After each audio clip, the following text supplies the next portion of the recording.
الشیطان الرجیم بسم اللہ الرحمن الرحیم فیہ رجال یحبون ان یتطہروا واللہ یحب المطہرین صدق اللہ مولانا العظیم۔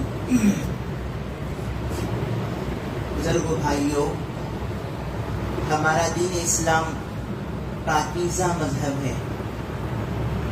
ہمارے نبی صلی اللہ علیہ وسلم شروع ہی سے مسلمانوں کو پاکی صفائی کی بہت اہمیت کے ساتھ تعلیم دیے۔ یہ جو قرآن کی آیت کا ٹکڑا آپ کے سامنے پڑھ کر سنایا گیا ہے، سورہ توبہ کا ایک آیت کا چھوٹا سا حصہ ہے۔ اس کا خلاصہ ہے، اللہ تعالیٰ فرماتے ہیں کہ اس مسجد میں ایسے لوگ رہتے ہیں جو پاک رہنے کو پسند کرتے ہیں، اور اللہ تعالیٰ بھی پاک رہنے والوں سے محبت کرتے ہیں۔ یہ فیہ رجال یحبون ان یتطہروا، اس مسجد میں رہنے والے، کون سی مسجد مراد ہے؟ حضرات مفسرین لکھتے ہیں کہ مدینے سے لگ کر ایک چھوٹا قبیلہ تھا، اس کا نام تھا قبا۔ کیا نام؟ قبا۔ یہ ہمارے نبی کے ہاتھوں سے سب سے پہلے یہاں مسجد بنائی گئی۔ اللہ کے نبی جب مکے سے مدینے کو آئے ہیں تو آپ پہلے یہاں قبا میں تقریباً 2 وارم رکے ہیں۔ اس 2 وارم میں ہمارے نبی وہاں مسجد بنائے۔ اس مسجد کا نام بھی مسجد قبا ہے۔ وہاں کے مسلمان، اللہ تعالیٰ نے ان کی تعریف فرمائی کہ یہاں کے لوگ پاک رہنے کو پسند کرتے ہیں۔ خود اللہ کے نبی صلی اللہ علیہ وسلم ان سے پوچھے، اے قبا والو، تمہاری کیا شان ہے؟ اللہ تمہاری پاکی کی تعریف کر رہے ہیں، کیسے تم پاکی حاصل کرتے ہو؟ تو وہ زمانہ تھا کہ وہاں بس پتے لے کے پیشاب سے پاکی حاصل کر لیے، یا ڈھیلے لے کے پاکی حاصل کر لیے۔ کوئی انٹرسٹنگ صفائی پر اس زمانے میں نہیں تھی۔ جیسے ہمارے یہاں یورپ کلچر ہے، آپ ایئرپورٹوں میں چلے جاؤ تو وہاں پانی برتنے کا نظام ہی نہیں ہے، بس ٹیشو پیپر لیے پھینک دیے۔ کھانے میں بھی ٹیشو پیپر ہے، بیت الخلاء پیشاب میں بھی ٹیشو پیپر ہے۔ وہ حضرات پانی یوز کرنے کو کوئی چیز سمجھتے نہیں۔ اللہ کے نبی نے جب ان سے پوچھا تو بعض کتابوں میں ہے کہ ان قبا والوں نے کہا، اللہ کے حبیب صلی اللہ علیہ وسلم، ہماری عادت ہے کہ ہم جب تک پانی سے پوری طرح پیشاب پاکی حاصل نہیں کر لیتے، گندگی کو پاک دھو لیتے نہیں، اس وقت تک ہم کو اطمینان نہیں ہوتا۔ تو اللہ کے نبی صلی اللہ علیہ وسلم خوش ہوئے، اسی وجہ سے اللہ تمہاری تعریف کر رہے ہیں، پاک رہنا اللہ کو بہت پسند ہے۔ بزرگوں، ہم لوگ پچھلے جب تفسیر میں آئے تو معلوم ہوا ماشاءاللہ بہت سارا ایک نیا مجمع رمضانی برکت سے ہماری مسجدوں میں ہے۔ کیوں نہ ہم ابتدائی اسلام کی بات ہے طہارت، لوگ کہتے ہیں کلمہ پڑھنے کے بعد سب سے اہم مسئلہ ہے پاکی صفائی کا۔ آپ حضرات دیکھیں کتنے لوگ نبی کے زمانے میں مسلمان ہوئے، کلمہ پڑھنے کے لیے آتے تو سب سے پہلے وہ غسل کر کے آتے۔ کتابوں میں ہے حضرت عمر رضی اللہ تعالیٰ عنہ جب وہ قرآن کے ورقہ چھینے گئے گھر میں، ان کی بہن کے گھر میں، ان کی بہن بولی، عمر تو ناپاک ہے، قرآن چھین نہیں سکتا، پہلے تو غسل کر لے۔ حضرت سمامہ بن عسال رضی اللہ عنہ، ان کے اسلام لانے کا قصہ حدیث میں آ کر ہے۔ 3 دن مسجد نبوی میں تھے، اس کے بعد بغیچے میں گئے، پانی نہائے، آ کے کلمہ پڑھ کے مسلمان ہوئے۔ معلوم ہوا اسلام کی ابتدائی طہارت ہے، آدمی پاکی حاصل کرے۔ اب بزرگوں، طہارت پاکی اسلام میں اتنی اہم ہے، اگر وہ اچھی ہے تو ہماری نماز اچھی، اگر اس میں کمی آ گئی تو ہماری نماز ضائع ہو جائے گی۔ اس لیے آپ حضرات سمجھیں پاکی کس کو کہتے ہیں۔ دیکھیں، ایک ہے حدث، ایک ہے نجاست حکمی، ایک ہے نجاست حقیقی۔ حکمی کہتے ہیں آدمی کا وضو ٹوٹ گیا، وضو ٹوٹ گیا، اب بدن پر کیا بھی لگ کو تو نہیں رہتا، لیکن وضو کرنا پڑے گا۔ ایک ہے غسل ٹوٹ گیا، آدمی کو جن چیزوں کی وجہ سے غسل ٹوٹتا ہے، غسل ٹوٹ گیا، اب اسے پاکی حاصل کرنا پڑے گا۔ کیا کرنا پڑے گا؟ ایک کھیڑے میں پوچھے گئے تھے غسل کے فرضاں کتنے بول کر، تو ساتھی کیا جواب دیے؟ 3۔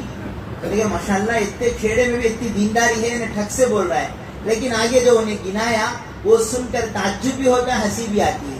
انہیں بولے حضرت بکیٹ بھی صابن ٹوال، غسل کے فرضاں کہتے ہیں. کیا کہتے ہیں؟ بکیٹ صابن ٹوال. دیہاتوں کا حال بہت برا ہے، بیچاروں کو معلوم نہیں ہوتا. بزرگوں 3 چیزیں غسل میں فرض ہیں جن پر غسل واجب ہو جاتا ہے. وہ ساتھی جب تک 3 چیزیں نہیں کرتے ان کا غسل نہیں ہوتا. سب سے پہلے کلی کرنا، پوری طرح کلی کرنا، اندر تک پانی جانا. اگر روزہ ہے غرغرہ نہیں کر سکتے، روزہ نہیں ہے تو غرغرہ کر کے اچھی طرح پانی. قرآن کریم میں جہاں غسل کا تذکرہ ہے وہاں فطہروا کا لفظ آ کر ہے. ان کنتم جنبا فطہروا. یہ فطہروا کا مطلب ہے پوری طرح کلی کرنا، پوری طرح پاکی حاصل کرنا. ایک فرض کیا ہوا بھائی؟ سب ساتھی بولو، کلی کرنا. غسل میں سب سے بنیادی چیز ہے کلی کرنا. دوسرے نمبر پر ناک میں پانی چڑھانا، نرم ہڈی تک، یہاں تک پانی پہنچنا. ہو سکے تو ڈامی انگلی سے پانی پہنچے جیسا ناک کو اچھی طرح ہلانا، تو ناک میں پانی پہنچانا. یہ 2 فرض ہوئے. تیسرا فرض ہے کہ آدمی جو پانی میں بالٹی میں رکھا ہوا ہے وہ پانی لے کر بدن پر بہائے. سر کے بالوں سے لے کر پیر کے ناخن تک جسم کا ہر حصہ بھیگنا ضروری ہے. حضرت علی مرتضی رضی اللہ عنہ کا فرمان ہے تحت کل شعرۃ جنابۃ. اس آدمی کے ہر بال کے نیچے ناپاکی رہتی ہے. جسم کا کوئی بال سکا رہ گیا تو بھی غسل نہیں ہوتا. اسی لیے حضرت علی کے بارے میں سر میں بالانچ رکھتے نہیں تھے. ہر 15 دن میں گنڈو کراتے تھے حضرت علی رضی اللہ عنہ. حالانکہ گنڈو کرانا کوئی سنت بات تو نہیں بول سکتے ہیں. اللہ کے نبی صلی اللہ علیہ وسلم حج عمرے میں بال نکالے ہیں، بقیہ آپ بال رکھتے تھے. حضرت علی کی عادت تھی کہ یہ بالا رکھنا کہیں کو اتنا ہی سے انٹرسٹ دے کو دھونا کہیں کو بالا رکھو بول کے نکالتے تھے حضرت علی رضی اللہ عنہ. اگر کوئی بال کم رکھ لے تو حضرت علی کی سنت پر ہے. بال رکھنا چاہیں رکھ سکتے ہیں، لیکن غسل میں ایک ایک بال بھیگ جانا. جی جن جگہوں پر پانی نہیں جاتا انٹرسٹ سے توجہ دے کے پانی پہنچانا. آپ حضرات جان سکتے ہیں کہ کن جگہوں پہ ہاتھ ڈالے بغیر پانی نہیں جاتا ہے. ان جگہوں کو اہتمام سے ایک ایک حصہ بھیگنا ضروری ہے. تو کتنے فرضاں ہوئے؟ کلی کرنا نمبر 1. نمبر 2 ناک میں پانی چڑھانا. تیسرا فرض ہے سر سے لے کے پورے حصے میں پانی پہنچانا. کبھی ہم سے غفلت ہوتی ہے، پاؤں کے نیچے آئل پینٹ لگ گیا ہے یا کوئی سٹیکر لگ گیا ہے، غسل کر کو آ گئے، نماز پڑھ لیے، اس کے بعد مسجد وار بیٹھک میں بیٹھے ایسا ہاتھ ہلا کے دیکھے تو پاؤں پر ایک دم گھٹ لگ گئی ہے ایک چیز کہ اسے نکالے تو اس کے نیچے سکا ہے. اب ہمارا غسل نہیں ہوا، ہمارا وضو نہیں ہوا، دوبارہ ہمیں غسل کرنا پڑے گا. اس کا خیال کریں. تمہیں نہیں، بعض مرتبہ ہمارے ساتھ ہوا ہے. مدرسے میں کبھی نل چلا گیا، پائپ ٹوٹ گیا، وہ گم لگائے تو کبھی کبھی انگلی میں ایسا کھینچے تو چمڑا آ جاتا. پاؤں میں کبھی وہ گم کھندل لیے تھے، نکالے تو چمڑا آ رہا ہے، تو پھر وہ وضو نہیں ہوگا، غسل نہیں ہوگا. تو جسم کے پورے حصے پہ پانی پہنچانا. تو یہ غسل کے 3 فرضاں ہیں. اسلام کی بنیاد ہے غسل. اگر غسل نہیں ہے تو ہماری کوئی چیز نہیں ہوتی. اسی لیے کوئی بندہ کلمہ پڑھنا چاہے تو ہم اسے اشہد ان لا الہ الا اللہ و اشہد ان محمدا عبدہ و رسولہ یہ کلمہ پڑھائیں گے. ہمارے ساتھی سنیں، مسلمان بنانے کے لیے کلمہ جو پڑھائیں گے وہ اول کلمہ نہیں، لا الہ الا اللہ محمد رسول اللہ نہیں صلی اللہ علیہ وسلم. دوم کلمہ پڑھانا ہے اشہد ان لا الہ الا اللہ నేను సాక్ష్యమిస్తున్నాను అల్లా తప్ప వేరెవరు పూజకు అర్హులు కారు. నేను సాక్ష్యమిస్తున్నాను حضرت محمد صلی اللہ علیہ وسلم గారు اللہ యొక్క ప్రవక్త، ఆయన యొక్క భక్తు. یہ دوسرا کلمہ پڑھا کر اسے مطلب سمجھائیں گے تو وہ مسلمان ہوگا. پہلا کلمہ بھی پڑھا سکتے ہیں لیکن افضل ہے کہ دوسرا کلمہ پڑھایا جائے. اس کے بعد پہلا کام اس سے کہیں غسل کریں، غسل کریں. اور اس طریقے پہ غسل کریں کہ کلی کریں، ناک صاف، ناک میں پانی پہنچائیں پورے بدن پر. اب پانی ہمارے نبی صلی اللہ علیہ وسلم آدھی بکیٹ میں، پاؤں بکیٹ میں غسل کر لیتے تھے. اگر یہ 3 فرضاں ہیں تو تھوڑے پانی میں بھی غسل کر لے تو غسل ہو جائے گا. اگر یہ فرضاں نہیں ہے، پوری باڈی میں ڈوب کا ہے تو بھی غسل نہیں ہوتا. پوری باڈی میں آدمی ڈوب کے بھی آ جائے تب بھی اس کا غسل ادا نہیں ہوتا. تو یہ غسل ہے اسلام کی بنیادی چیزوں میں سے ہے. جو ساتھی 15 سال سے اوپر ہو گئے ان کو اہتمام کے ساتھ یہ غسل کے فرضاں معلوم کرنا چاہیے. اگر مستورات ہیں، ماں اپنی بچی کو سکھائے غسل کس کو کہتے ہیں، کس طریقے سے غسل کیا جائے. آگے وضو، یہ بھی نماز کے لیے بہت ضروری ہے، قرآن سینے کے لیے ضروری ہے. اور وضو میں ہم سب کو معلوم ہے 4 فرض ہیں. کتنے فرض ہیں؟ قرآن میں اس کا تذکرہ ہے. اللہ پاک قرآن کریم کی سورۃ المائدہ کی آیت میں ہے یا ایھا الذین آمنوا، اے میرے مسلمان بندو، اذا قمتم الی الصلاۃ، جب تمہارا ارادہ ہو نماز پڑھنے کا تو کیا طریقہ ہے؟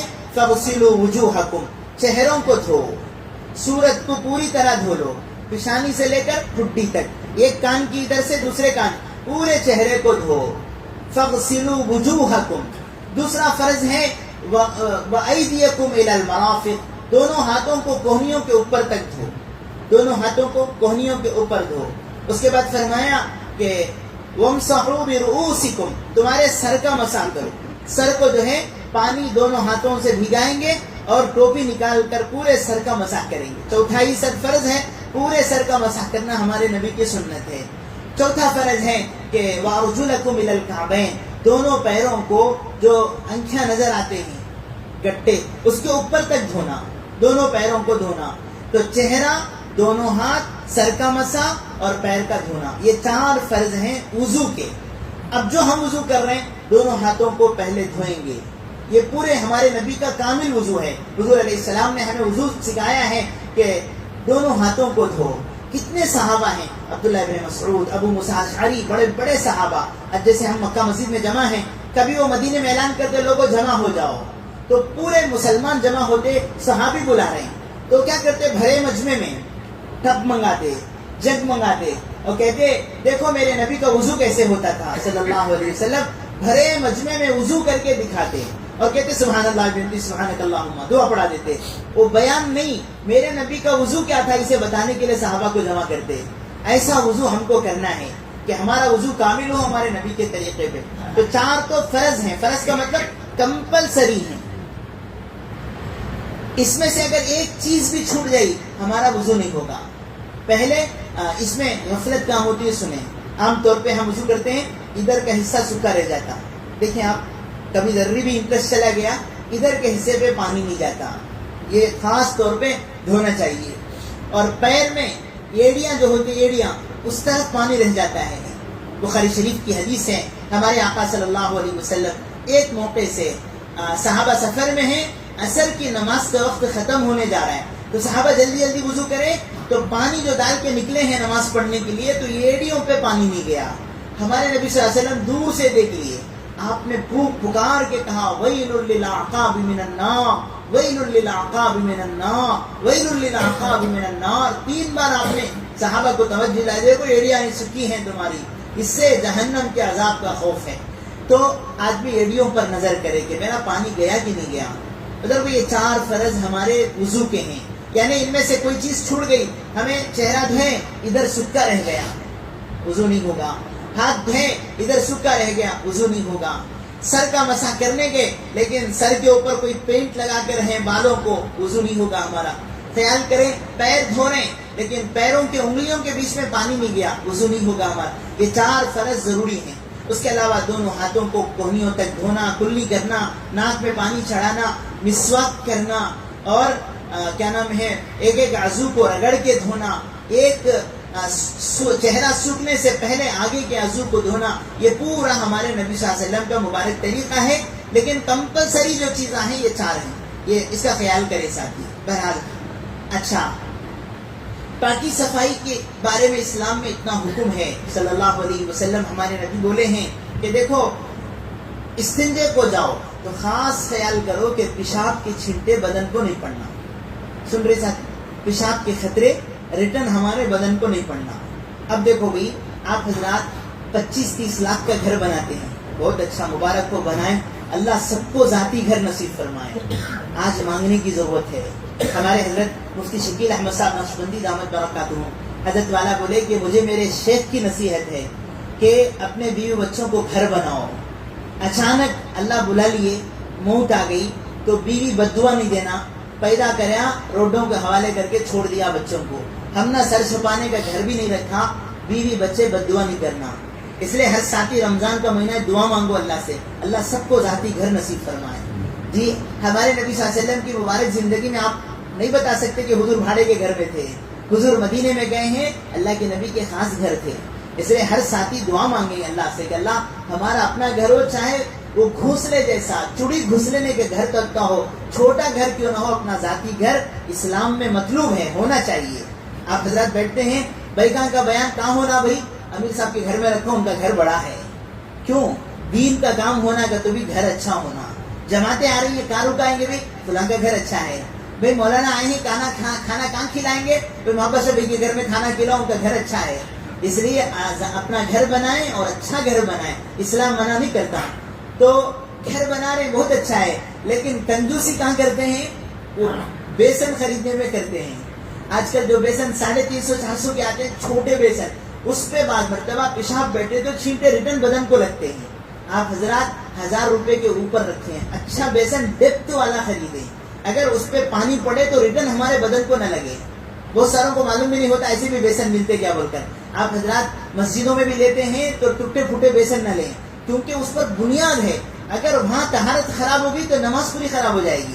اس لیے استنجا خانے کے بیسن ہمارے یہاں گلزار پیٹ میں، اننت پور مرکز میں، وہ بیسن آج چھوٹے ہیں تو کیا کرے وہ لوگ، اینٹا رکھ کر پھر الگ سے بنائیں، اس کے اوپر بیٹھنا تاکہ خطرے ریٹرن نہ اڑے۔ تو پیشاب کے خطروں سے بچنا بہت ضروری ہے۔ کیوں جی؟ ہمارے نبی صلی اللہ علیہ وسلم نے فرمایا ہے کہ جس کے بدن پر پیشاب کے خطروں سے احتیاط نہیں ہوتی، پیشاب بیٹھ گیا اڑ گیا، اب وہ خطرے جسم کو بھی لگ رہے ہیں، پینٹ پہ بھی لگ رہے ہیں۔ ہمارے نبی بولے استنزہوا من البول، لوگوں پیشاب کے چھینٹوں سے بچو، فإن عامۃ عذاب القبر منہ، اس لیے کہ قبر کا عذاب عام طور پر پیشاب سے نہیں بچنے والوں کو ہوتا ہے۔ قبر کے عذاب اکثر جو ہے یہ پیشاب پاک نہیں رہنے والوں کو ہوتا ہے۔ اس لیے ہمارے ساتھی کوشش کریں پاک صاف رہنے کی، پیشاب کے چھینٹے بدن پہ نہیں پڑنا۔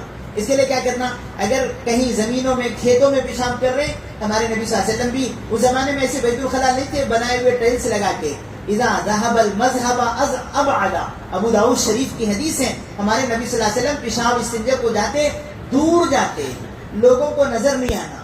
پیشاب بیٹھنے کے وقت میں آدمی کا بدن کوئی دوسرا نہ دیکھے، اس کی انتظام کرنا، دور جگہوں پہ جانا، اور پھر ایسی جگہ بیٹھنا کہ پیشاب ڈھلو کی طرف جائے، ریٹرن ہمارے بدن کو نہیں آنا۔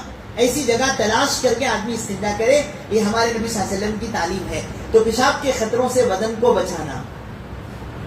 آگے وہ بعض گھروں میں کیا ہے، پہلے زمانے میں ایک باتھ روم، حمام، اس میں نہانا، اس میں پیشاب۔ اب بیت الخلا بولے تو دوسری جگہ، حالانکہ پیشاب اور بیت الخلا تقریباً ناپاکی میں برابر ہیں، اس لیے جہاں غسل کرتے ہیں وہاں پیشاب نہیں کرنا۔ ساتھی گھروں میں بھی بتائیں یہ بات کہ جہاں غسل کرتے ہیں وہ جگہ پہ پیشاب نہیں کرنا۔ جو بیسن ہوتا ہے بیت الخلا کا، چاہے آپ اٹیچ بنا لو، لیکن بیت الخلا کی جو جگہ ہے وہاں پیشاب بیٹھے۔ بچوں کو سکھائیں کہ بیٹا یہاں پیشاب نہیں کرنا، اس کے اوپر پیشاب کرو، اس میں بیٹھو، کیونکہ جس جگہ غسل کرتے ہیں وہ جگہ پیشاب کریں گے، حدیث میں ہے کہ وسوسے کی بیماری شروع ہو جاتی، آدمی کو ڈاؤٹنا شروع ہو جاتے، نماز میں ڈاؤٹ، وضو میں ڈاؤٹ، اسے تسلی نہیں ہوتی۔ فرمایا وسوسے کی بیماری ایسی جگہ سے شروع ہوتی ہے کہ آدمی جہاں وضو کرتا ہے وہاں پیشاب بیٹھے، اس لیے وہ الگ جگہ اس کی ہونی چاہیے۔ آگے استنجے کے آداب میں سے ہے، اگر اللہ موقع دے، پیشاب کا اچھا طریقہ آج کے زمانے میں کیا ہے، دیکھو بھائی، پہلے آج سے 30 سال 40 سال پہلے آدمیوں کا کھانا بڑا اچھا تھا، پاکیزہ چیزاں ان کے بغیر ملاوٹ کے تھے تو طاقت اچھی تھی۔ آج کے زمانے میں کمزوری ہے، تو پیشاب جو ہے آدمی تسلی سے بیٹھنا، یوں بیٹھے اٹھ کو آگے آنے کے بعد خطرے نکل گئے، پین میں پڑ گئے، بدن کو پڑ گئے، تو پھر نماز میں آدمی کو دل نہیں لگتا، اگرچہ معاف ہے۔ دیکھو 1 روپے کے بندے کے اتے کے اندر ہے تو پیشاب معاف ہے، سمجھ رہے ہیں آپ؟ 1 روپے کا بندہ ہے نا، اس کے اندر ہے، ہمیں نماز پڑھ لی ہے، بعد میں دیکھے تو خطرے کی نشانی دکھ رہی ہے، وہ خطرہ اتنا سا ہے، سمجھو کہ وہ جو سوئی کے ٹاکے ہوتی ایسا ہے، تو نماز تو ہو جاتی، لیکن ایسا بھی اچھا نہیں ہے۔ آدمی پیشاب اپنے بدن پہ کپڑوں پہ لگا کے مسجد کو آئے، اچھا نہیں ہے۔ اس کے لیے کیا کرنا، پیشاب کو بیٹھنا، کیسے بیٹھنا، تسلی سے بیٹھنا۔ اس کے لیے جو آج کل پینٹا ہی ہمارے تھیلک پٹے جیسے، اس میں تسلی نہیں ہوتی کہ میرا پیشاب پورا ہوا کہ نہیں ہوا۔ اس کے لیے آدمی بیت الخلا میں جائے، اطمینان کے ساتھ پیشاب کرے۔ ہمارے بزرگوں کو ہم دیکھے ہیں، مولانا عبدالسبحان صاحب رحمۃ اللہ علیہ، ہمارے مولانا حضرت جب بھی حضرت پیشاب کو جاتے تو لنگی بدل کے جاتے، لنگی پہن کے جاتے، اور وہ پیشاب کی لنگی الگ ہوتی تھی، نماز کی لنگی الگ ہوتی تھی۔ ہمیں اتنا نہیں کر سکتے، کم از کم کیا کرنا کہ آدمی بیت الخلا میں جائے، تسلی سے پیشاب، کبھی کھکارنا تو کبھی اٹھنا پھر بیٹھنا، کبھی ادھر رگوں میں پیشاب رہتا تو پھر وہ باہر آ جاتا، تسلی سے 4 5 7 منٹ آدمی استنجا کرے. آج ہماری کمزوریاں ہیں, ویسا مضبوط بدن نہیں ہے ہمارا, خاص کر کالج کے بچے جہاں چاہے 2 منٹ میں پیشاب کر لیا, نہیں ہوتا. آپ حضرات احتیاط کریں, اطمینان سے استنجا کریں. اسلام کی تعلیم ہے استبراء کرنا. استبراء کہتے ہیں آدمی کو تسلی ہو جائے کہ میرا پیشاب پورا نکل چکا ہے. اس کے بعد آدمی کیا کرے, اچھی سہولت ہے تو ٹشو پیپر استعمال کرے. ہمارے اکثر بزرگ اس وقت ہر ٹوائلٹ میں ٹشو پیپر رکھ رہے ہیں, وہ اس سے پہلے پیشاب سکھا کے پھینک دیں اور پھر پانی سے بھی دھو لیں. یہ اعلیٰ درجہ ہے. پہلے زمانے میں مسجدوں میں ڈھیلے رکھتے تھے. کدی جامع مسجد میں آپ لوگ ہمیں بچپن میں دیکھے ہیں, ہر جگہ جو ہے باہر ڈھیلے لائن سے رکھے رہتے, تو بوڑھے جو ہے وہ ڈھیلے لگ جا کر استنجے کرتے تھے. استنجے کا مطلب وہی وہ ڈھیلا چوس لیتا تھا پیشاب کو, پھر پانی سے دھوتے تھے. آج کے زمانے میں ڈھیلے کا بدلہ ہے ٹشو پیپر, اسے آپ استعمال کر سکتے ہیں. تو پیشاب کے خطروں سے بچنا بہت ضروری ہے, نہیں تو ہماری نماز اور ہمارے اعمال میں فرق پڑے گا. اور سب سے بڑھ کر قبر کا عذاب. حدیث میں ہے ہمارے نبی صلی اللہ علیہ وسلم سفر میں جا رہے ہیں تو اللہ کے نبی جو اونٹنی پر بیٹھے تھے وہ ہلنے لگی, بدکنے لگی. اللہ کے نبی نے پوچھا یہاں کوئی خبر ہے, تو بتایا قرآن 2 خبریں ہیں. آپ نے بتایا کہ ان 2 قبروں میں عذاب ہو رہا ہے, یہ خبروں میں عذاب ہو رہا ہے. وما يعذبان فی کبیر, کوئی بڑا گناہ نہیں تھا ان کے عذاب کا. ان میں سے ایک چاڑیاں بولتا تھا, ایک خبر میں جو عذاب ہو رہا ہے چاڑیوں کی وجہ سے ہو رہا ہے, چغلی کھاتا تھا, اور دوسرا پیشاب کے چھینٹوں سے بچاتا نہیں تھا اپنے آپ کو. اس لیے بزرگوں ہم احتیاط کریں انشاءاللہ, جان بوجھ کر ہمارے بدن پر پیشاب کے خطرے نہ پڑے. بعض کتابوں میں ہے اللہ کے نبی ایک صحابی کے جنازے میں گئے ہیں, پاؤں رکھنے کی جگہ نہیں تھی. اللہ کے نبی جب ان کو دفن کرے تو اللہ کے نبی نے صحابہ سے کہا استغفروا لاخیکم, بھائی ذرا تمہارے بھائی کے لیے دعا کرو, خبر ان کو پکڑ لی ہے. اب ان کو معلوم کیا گیا صحابی ہے, خبر ان کو پکڑ لی, کیا ہے؟ فرمایا کہ بعض مرتبہ بکریاں چراتے تھے تو پیشاب کے خطرے ان کے بدن پہ پڑتے تھے, اس کی وجہ سے خبر ان کو تھوڑی دیر کے لیے پکڑ لی. اللہ حفاظت کرے, ہمیں احتیاط کی ضرورت ہے. بہرحال پوری بات کا خلاصہ, ہمارا دین پاکیزہ دین ہے. اسلام میں پاکی صفائی کا بڑا اہتمام کیا گیا ہے. ہم نہ دیکھا دیکھی غیر لوگ بھی ختنہ کرا رہے ہیں, ہم نہ دیکھی دیکھی کہ بھئی یہ لوگ کتنا پاک رہتے ہیں. جی آفس میں کوئی بندہ جاتا ہے تو باقاعدہ مسلمانوں کے طریقے پہ وہ استنجا کرتا ہے, پیشاب کے چھینٹوں کو دھوتا ہے. تو ہمارے نبی 1400 برس پہلے بتا کے گئے ہیں, آج یہ لوگ فالو کر رہے ہیں. ہمیں خوش ہونا چاہیے. اللہ نے ہمیں جو دین دیا ہے. سلمان فارسی رضی اللہ عنہ کو مشرکین نے اعتراض کیا تمہارے نبی کیسے نبی ہیں, پاکی صفائی کے بھی کوئی بتانے کا طریقہ ہے. سلمان فارسی نے کہا رضی اللہ عنہ ہمارے لیے فخر کی بات ہے, ہمارے دین میں پیشاب کا بھی سنت طریقہ بتایا گیا, بیت الخلاء جانے کا سنت طریقہ بتایا گیا. ان چیزوں کا ساتھی خیال کریں. اب استنجے کے لیے جاتے ہیں, دامن کو اندر رکھ کے جانا, اندر جاتے وقت کیا کرنا, بایاں پیر رکھنا.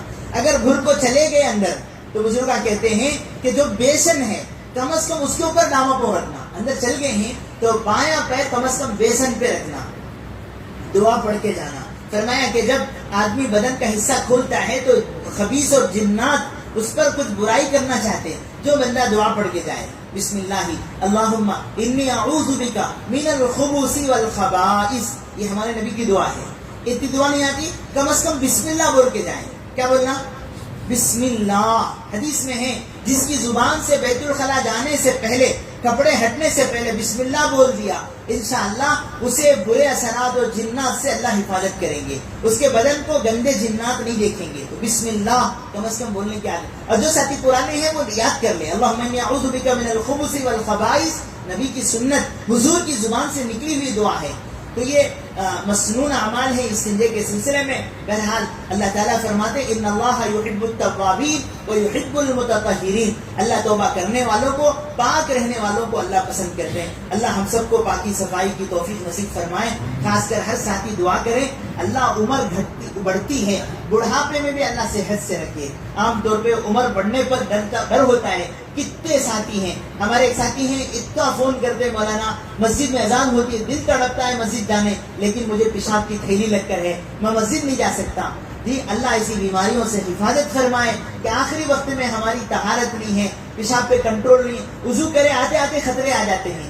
بیچارہ تڑپتا ہے نماز پڑھنے, لیکن اس کے مسئلے ہیں. یاد رکھیں اس کا بھی حل ہے شریعت میں, اس کے مسئلے ہیں, نماز معاف نہیں ہے, اسی خطروں کے ساتھ اسے نماز پڑھنا ہے. کیسا پڑھنا ہے، جس ساتھی کو مسئلہ ہو ساتھی پوچھے. اللہ ہم سب کو موت تک پاکی صفائی کے اللہ توفیق نصیب فرمائے. زندگی بھی پاکی ہے، مرنے کے بعد دیکھو ہمارے اسلام میں ہے نہلاؤ میت کو، اور نہلانے کا پانی بھی اعلیٰ درجے کا، کہ اس میں انار کے پتے ڈالو، اس میں پتے ڈال کر اچھے پانی سے غسل کراؤ، خوشبو لگاؤ. ہمارا اسلام پیدائش سے لے کر موت تک پاکی صفائی کی تعلیم دیتا ہے. اس لیے ہمارے ساتھی خود پاک رہیں اور اپنے گھروں کو پاک صاف رکھیں. اڑوس پڑوس دیکھ کر ہمیں نہ بولیں مسلمان دیکھو گھر کیسے رکھیں، مسلمان دیکھو کتنے گئے گزرے ہیں، یہ بات نہ بولیں. جی قدری کی گلیوں کو دیکھ کر ہمارے بزرگ بولے اللہ کیا حال ہے ان کا، بچوں کی گندگیاں پیشاب پورے گلیوں میں پڑے ہوئے ہیں. ہمارا دین یہ نہیں سکھاتا. ہمارے نبی کے بارے میں جس گلی سے آپ جاتے یہودی بول سکتا تھا کہ اسلام کے نبی محمد یہاں سے گئے ہیں صلی اللہ علیہ وسلم، وہ گلی پوری خوشبو سے معطر ہوتی تھی. آج اللہ معاف کرے غیر مسلمان کو بھاڑے گھر دینے تیار نہیں ہے. کیوں؟ دیکھو حضرت تمہارا آدمی گھر کرائے پہ لیا تھا، اب دیکھو کیسا گھر کو گیا ہے، یہاں جو ہے خون کے خطرے پڑے، یہاں دیکھو ہماری دیوار کیسے کریں. اللہ معاف کرے ہمارے کاموں کی وجہ سے اسلام بدنام نہیں ہونا، پاک رہیں گے انشاءاللہ. ہاں ایک جماعت آئی، رہبر نہیں ہے، ضرورت نہیں ہم چلے جائیں گے، کیسے پہچانیں گے کون سا مسلمان کا گھر ہے؟ تو وہ جماعت کبیر صاحب بولے، شاید گجرات کی تھی وہ جماعت، جس گھر کے سامنے پانی ڈال کو جھاڑ کر رہتی وہ غیروں کا گھر، اور جس گھر کے سامنے باسی کچرا رہتا وہ مسلمانوں کا گھر. کتنی اچھی پہچان ہے. دیکھو اللہ معاف فرمائے بزرگوں ایسا نہ ہو. ہمارے لوگوں نے کہا انگن دیکھ کے معلوم ہوتا گھر والے کیسے ہیں، انگن دیکھ کے معلوم ہو جاتا کہ گھر والوں کے اندر کتنا ڈسپلن ہے. تو ہمارے ساتھی خود پاک رہیں، اطراف و اکناف کو پاک رکھیں. سب سے بڑھ کر جس مسجد میں آپ نماز پڑھتے ہیں وہ مسجد کو پاک رکھیں. بیت الخلا بناتے وقت میں مسجد کے متولی صاحب کمیٹی والے پیسہ لگا کو زبردست بناتے. وہ 8-10 دن 15 دن گزرتے کہ نہیں، اس میں گٹکے پان پراکا پیشاب اللہ معاف فرمائے بیڑی کے ٹکڑے، پوری بیت الخلا گندا. وضو خانہ دیکھو پانچی پکڑ کے ہے. ایسا نہیں ہونا. جہاں کے بھی ساتھی ہیں کم از کم مہینے کا ایک جمعہ طے کر لیں، صبح بیت الخلا وضو خانہ پاک کر کے جائیں گے انشاءاللہ. کریں گے سب ساتھ انشاءاللہ. ہمارا دین ہر چیز کی پاکی کو دکھاتا ہے. انشاءاللہ ہم خود پاک رہیں گے، جہاں رہیں گے انشاءاللہ پاکی کی تعلیم کو عام کریں گے. اللہ عمل کی توفیق عطا فرمائے.